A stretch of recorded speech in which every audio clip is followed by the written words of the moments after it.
Assalamu alaikum everyone.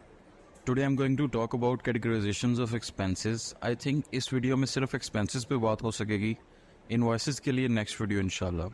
So let's start it.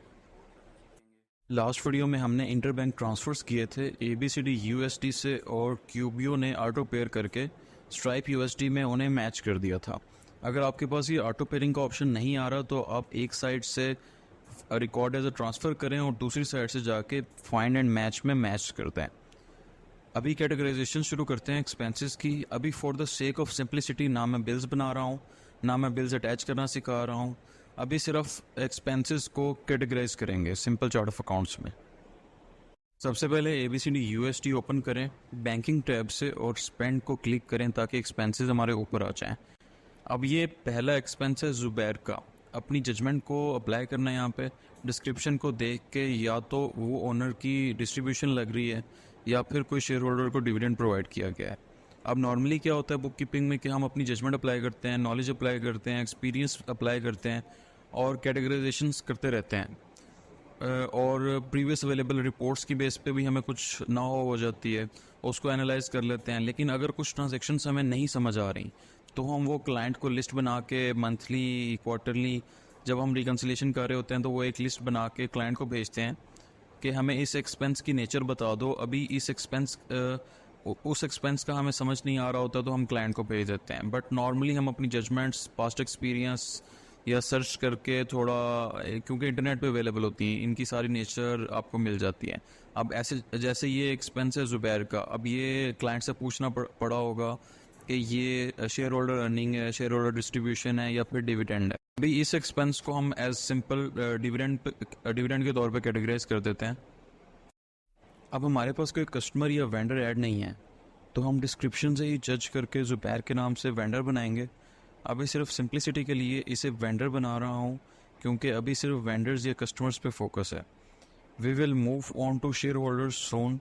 अब vendor यहाँ लिख के ऐड पे क्लिक कर देना है और फिर कैटेगरी में डिविडेंड पेड को सिलेक्ट करके ऐड कर देंगे तो ये एक्सपेंस डिविडेंड में कैटेगराइज हो चुका है.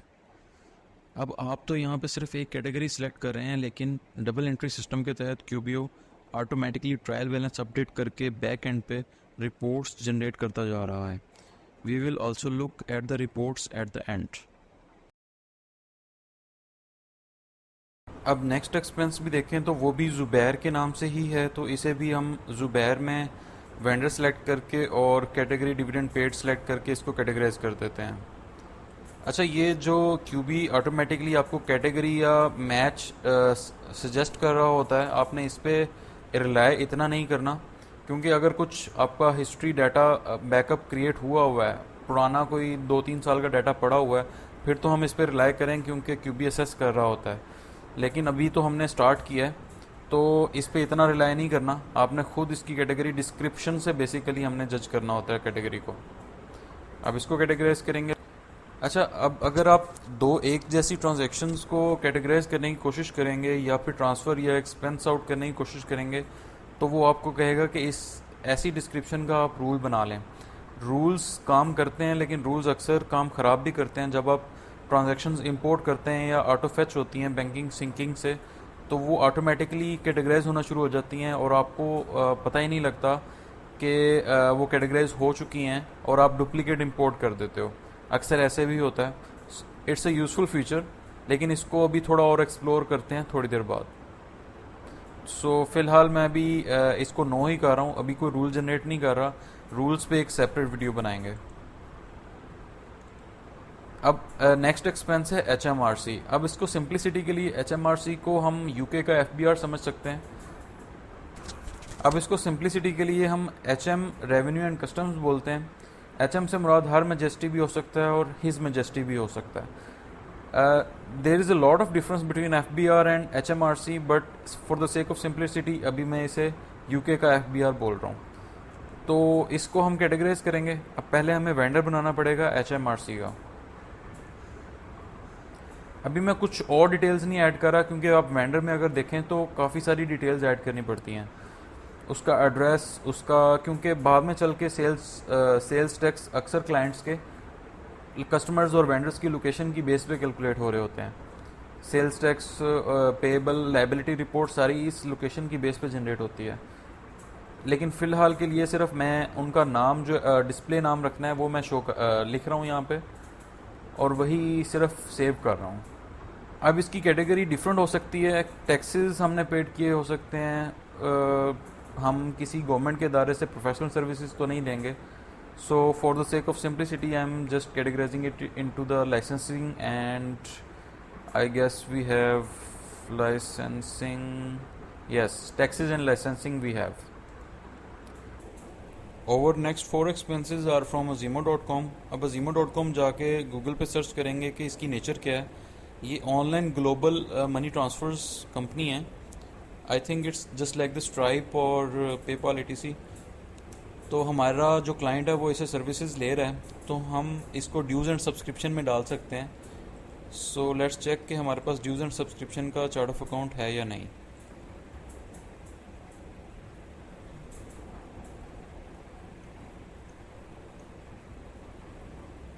We don't have a chart of account for dues and subscription, but we do have software and subscriptions. So अभी के लिए मैं इसे softwares and subscriptions में डाल रहा हूँ।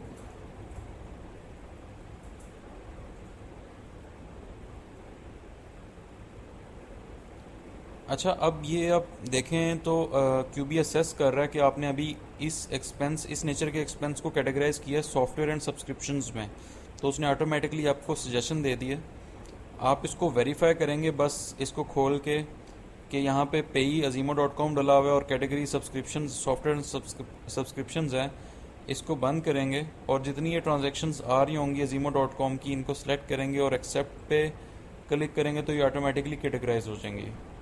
इसी तरह ये QB ने असेस किया है कि हमने ज़ुबैर की पहली ट्रांजैक्शंस को डिविडेंड पेड में कैटेगराइज किया है, तो उसने इन दोनों ट्रांजैक्शंस को भी सजेस्ट किया कि डिविडेंड पेड में कैटेगराइज होनी चाहिए।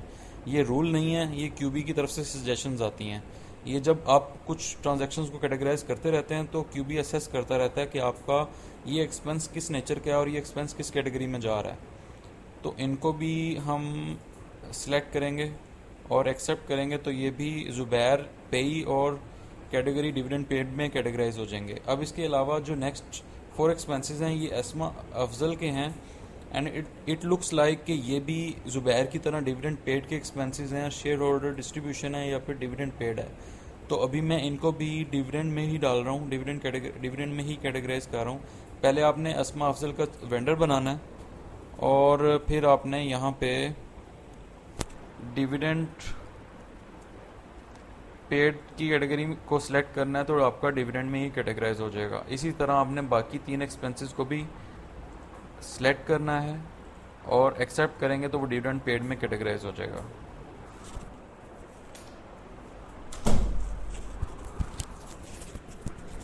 Now this video is getting lengthy, तो अब जो सिंपल एक्सपेंसेस हैं उनको कैटेगराइज करते हैं और बाकी एक्सपेंसेस को नेक्स्ट वीडियो के लिए रखते हैं, क्योंकि अभी इनमें एक्सपेंसेस हैं तकरीबन 20 to 30 एक्सपेंसेस पेंडिंग हैं और इसमें भी तकरीबन 20 to 25 एक्सपेंसेस पेंडिंग हैं। तो I think it will take 1 or 2 more videos to complete the expenses categorisations. So यहाँ पे अगर हम मैकडोनल्ड्स और बर्गर किंग पे चलें, ये आसान है क्योंकि आपको ये देख के पता चल जाएगा कि ये मील्स एंड एंटरटेनमेंट के हैं। अब मैकडोनल्ड्स है तो सबसे पहले तो मैकडोनल्ड्स का हमें यहाँ पे वेंडर क्रिएट करना है। मैकडोनल्ड्स के एक्सपेंसेस के लिए हमें मील्स एंड एंटरटेनमेंट का अकाउंट चाहिए, but I don't think we have that. So हम एक नया अकाउंट बनाएंगे।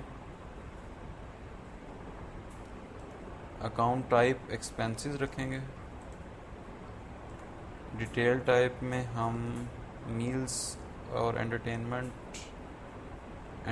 मील्स सेलेक्ट करेंगे। यहाँ पे एंटरटेनमेंट मील्स ठीक है नाम, और इसको हम सब अकाउंट बनाएंगे। जो ऑलरेडी हमारे पास एंटरटेनमेंट का अवेलेबल है उसका सब अकाउंट बना लेते हैं।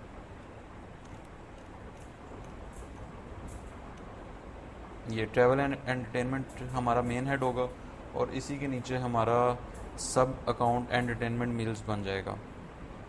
प्रॉफिट एंड लॉस में ये प्रेजेंटेशन ऐसे आएगी इसकी। इसी तरह बर्गर किंग का भी एंटरटेनमेंट मील्स में जाना चाहिए, बस इसका हमें वेंडर बनाना पड़ेगा।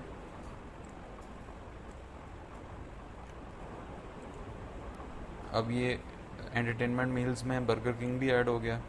इसके अलावा अगर आप ये देखें तो ग्रीन लेन मस्जिद के नाम से तकरीबन 5 एक्सपेंसेस आ रहे हैं। अब या तो हम मस्जिद से तो कोई सर्विसेज या प्रोफेशनल सर्विसेज या कोई सब्सक्रिप्शंस बाय नहीं करते, मोस्ट प्रोबेबली ये डोनेशंस होंगी या चैरिटेबल डोनेशंस। वैसे अगर एक चीज़ देखें तो ये हर मंथ तकरीबन सेम डेट पे रिपीट हो रही है। अगर हर मंथ सेम डेट पे रिपीट हो रही हो तो वो तो नॉर्मली हमारी सब्सक्रिप्शन होती है, लेकिन मस्जिद की कोई सब्सक्रिप्शन नहीं है, तो हम इसको डोनेशन या चैरिटेबल एक्टिविटीज़ में डाल सकते हैं। सो लेट्स सी कि हमारे पास कोई चैरिटेबल डोनेशंस का अकाउंट अवेलेबल है या नहीं।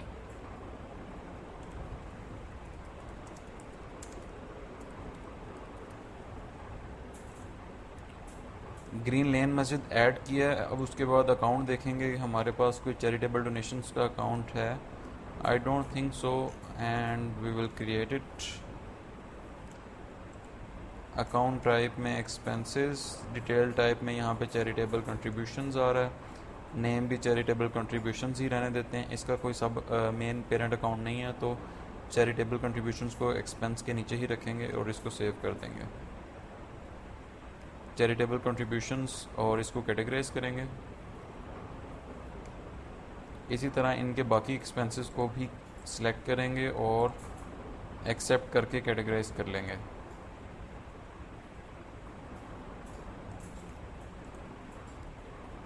अब ये जो माइक्रोसॉफ्ट के एक्सपेंसेस हैं, these are most probably subscriptions, because as I have mentioned के ये सेम डेट पे हर मंथ रिपीट हो रहे हैं। तो जो हर मंथ नॉर्मली रेपिटेटिव नेचर के एक्सपेंसेस होते हैं वो सब्सक्रिप्शंस ही होते हैं। तो हम इनको माइक्रोसॉफ्ट में वेंडर ऐड करके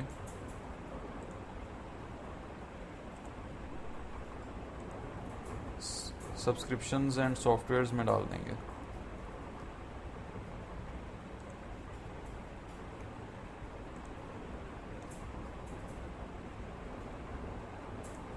Same goes with these 4 expenses.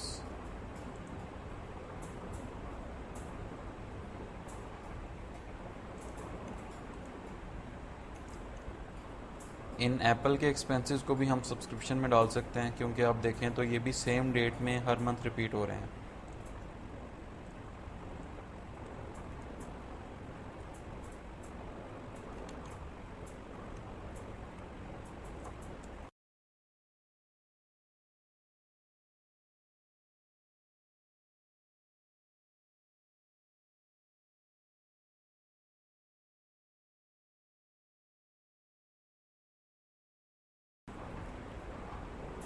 अब बाकी 34 एक्सपेंसेस नहीं है। अब इसमें कुछ क्रेडिट साइड की इनवॉइसेस भी हैं और लेफ़्ट साइड पे एक्सपेंसेस हैं। तो ऑलमोस्ट 10 to 12 एक्सपेंसेस हैं, ये हम नेक्स्ट वीडियो में देखेंगे। So thank you so much for your time. See you in the next video.